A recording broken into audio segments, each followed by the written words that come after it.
P Chandrashekhar.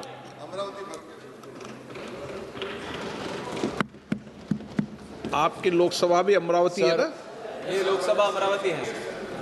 Sir, today I would like to speak in Telugu, sir, my native language, because this is a historic and an emotional moment for all of Andhra Pradesh, sir. సభాధ్యక్షులకు సహచర సభ్యులకు ఈ ప్రత్యక్ష కార్యక్రమాన్ని ఉత్కంఠంతో ఉద్విగ్నంతో వీక్షిస్తున్నటువంటి అశేష తెలుగు ప్రజానీకానికి మా అమరావతి ఆత్మ బంధువులకు నా హృదయపూర్వక నమస్కారాలు. ఆంధ్రుల కలల రాజధానిగా అమరావతికి చట్టబద్ధత కల్పిస్తూ అమరావతి ఆంధ్రప్రదేశ్కు ఏకైక రాజధాని అని ప్రస్తావిస్తూ దేశంలోనే మొట్టమొదటిసారిగా రాజధానిని నిర్మించే ఈ చారిత్రక ఘట్టంలో అమరావతి బిడ్డగా ఈ సభలో ప్రసంగించటం నాకు అదృష్టంగాను గౌరవంగాను భావిస్తున్నాను. ముందుగా తరతరాలుగా సాగు చేస్తున్న భూమిని రాజధాని నిర్మాణం కోసం త్యాగం చేసిన రైతన్నలకు, వందలాది రోజుల దీక్షతో శాంతియుత ఉద్యమం చేసిన మహిళామ తల్లులకు హృదయపూర్వక కృతజ్ఞతలు తెలియజేస్తా ఉన్నాను. సార్, కృష్ణానది ఒడ్డున ఆంధ్రప్రదేశ్ నడిబొడ్డున ఉత్తర దక్షిణ ప్రాంతాలకు సమాన దూరంలో 3000 సంవత్సరాల నాగరికతకు నిదర్శనం ఈ అమరావతి. శాతవాహనుల సామ్రాజ్యానికి సాక్ష్యం ఈ అమరావతి. సంస్కృతి, శాంతి, విజ్ఞానానికి యుగయుగాల నిలయం ఈ అమరావతి. బౌద్ధ స్తూపాలు, శిల్పాలు, శాసనాలతో విరాజిల్లినటువంటి పవిత్ర భూమి ఈ అమరావతి. అలాంటి అద్భుతమైన ప్రాంతాన్ని ఒక్క రూపాయి ఖర్చు లేకుండా, ప్రపంచంలో ఎక్కడా జరగని విధంగా, ఎవరిని నొప్పించకుండా, ఎవరిని కదిలించకుండా 60 రోజులలో 29,000 రైతుల స్వచ్ఛంద భాగస్వామ్యంతో 34,000 ఎకరాల భూమిని సేకరించి అమరావతి అభివృద్ధికి అంకురార్పణ చేసినటువంటి శక్తి, వ్యక్తి, నమ్మకం మా ముఖ్యమంత్రి శ్రీ గౌరవ నారా చంద్రబాబు నాయుడు గారు. సార్, ఈ నమ్మకం ఒక్క రోజుతో వచ్చినటువంటి నమ్మకం కాదు. 40 సంవత్సరాలుగా ఒక సుదీర్ఘ రాజకీయ ప్రయాణంలో ఇటుక పేర్చుకుంటూ పొద్దున లెగిసిన దగ్గర నుంచి పండుకునే వరకు ప్రజా సంక్షేమమే పరమావధిగా తన పూర్తి జీవితాన్ని త్యాగం చేసినటువంటి ఒక వ్యక్తిపై ఉన్నటువంటి నమ్మకమే ఈ అమరావతి. సార్,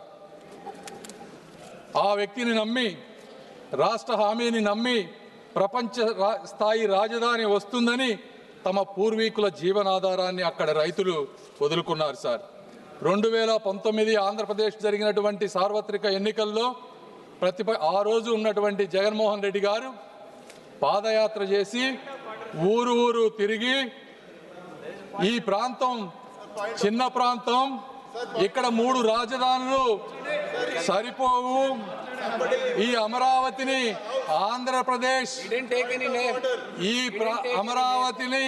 ఆంధ్రప్రదేశ్లో ఇంకా అద్భుతంగా ముందుకు తీసుకువెళ్తానని చెప్పి అధికారంలోకి వచ్చారు. సార్, అయితే అలాంటి మహాయజ్ఞాన్ని అధికారంలోకి వచ్చిన తరువాత అధికార వికేంద్రీకరణ పేరుతో 3 ముక్కల రాజధాని అనే పేరుతో ప్రజలను మభ్యపెట్టి 5 సంవత్సరాల అమూల్యమైనటువంటి కాలాన్ని, ఆంధ్ర ప్రజల భవిష్యత్తుని కూడా వృధా చేశారు. సార్, 3 ప్రాంతాల మధ్య చిచ్చు పెట్టారు. సార్, నేను ఇక్కడ చాలా బాధతో కొన్ని విషయాలు చెప్పాలనుకుంటా ఉన్నాను. ఇది రాజకీయ విమర్శ కాదు సార్. 29,000 మంది రైతులకు జరిగినటువంటి అన్యాయం, అవమానం గురించి మాట్లాడాలి సార్. ఆ రైతులని పెయిడ్ ఆర్టిస్టులని పిలిచారు సార్. ఈ సభలో ప్రస్తావించలేని వ్యాఖ్యలతో మహిళలను ఇబ్బందులకు గురి చేశారు.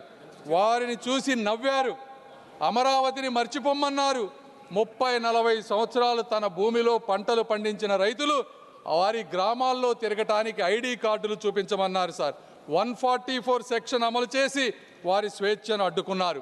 సార్, ఈ బాధ ఇక్కడితో ఆగలేదు. న్యాయస్థానం నుండి దేవస్థానం వరకు 45 రోజులు మహాపాదయాత్రలో రైతులను అమానుషమైనటువంటి హింసకు గురి చేశారు. మేకులతో ఉన్నటువంటి లాఠీలతో వారిని కొట్టారు సార్. గర్భిణీ మహిళలపై బూట్ల కాళ్లతో తన్నారు. ఆఖరికి మహిళా దినోత్సవం రోజున ఆలయానికి వెళ్ళినటువంటి మహిళలపై కూడా దాడి చేశారు సార్. వారి భోజనంలో ఇసుక వేశారు. అయినా కూడా వారు ఎక్కడా కూడా వెనకడుగు వేయలేదు. రోడ్లను శుభ్రం చేసి వీధుల్లోనే భోజనం చేశారు సార్. ఆఖరికి ప్రశ్నించిన మీడియాని కూడా వారిపై కేసులు పెట్టారు. ఇది 1631 రోజులు జరిగినటువంటి అమరావతి వ్యధ కథ అని ఈ సభాముఖంగా తెలియజేసుకుంటున్నాను సార్. అయితే ఆ రోజు వారు ఆ తల్లుల కన్నీళ్లే ఈరోజు ఈ చట్టానికి పునాది రాళ్లుగా మారుతున్నాయని వారు గ్రహించలేకపోయారు సార్. ఈ వైఎస్ఆర్సీపీ ప్రభుత్వాన్ని కానీ అప్పటి ముఖ్యమంత్రి గారిని కానీ ఈ చరిత్ర ఎప్పటికీ మర్చిపోదు సార్. ఈరోజు ఒక రాష్ట్రం అభివృద్ధి చెందాలంటే రాజధాని అత్యంత కీలకమైన పాత్ర పోషిస్తుంది సార్. కర్ణాటక ప్రాంతంలో బెంగళూరు అనేది 50% ఆర్థిక వాటాను, తమిళనాడులో చెన్నై 40% ఆర్థిక వాటాను, తెలంగాణలో హైదరాబాద్ 55% ఆర్థిక వాటాను అందిస్తూ కీలకమైనటువంటి పాత్ర పోషిస్తూ ఉన్నారు సార్. అదే ఆంధ్రప్రదేశ్కు మీ రాజధాని ఏది అంటే చెప్పుకోలేని అవమానంతో గత ప్రభుత్వంలో ఆంధ్రలో ప్రజలు జీవించారు సార్. ఇప్పుడు నిర్మించబోయేటువంటి అమరావతి ఆంధ్రప్రదేశ్ ఆర్థిక వ్యవస్థకు ప్రధాన కేంద్రంగా రూపుదిద్దుకొని రాష్ట్ర అభివృద్ధికి ఒక గ్రోత్ ఇంజిన్ గా కూడా మారబోతోంది సార్. సాధారణంగా అభివృద్ధి అంటే భూసేకరణ పరిహారం మాత్రమే.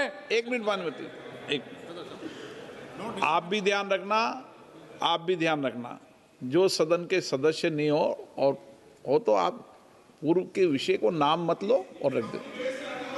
आप भी मत लेना, ये भी नहीं लेंगे. चलिए.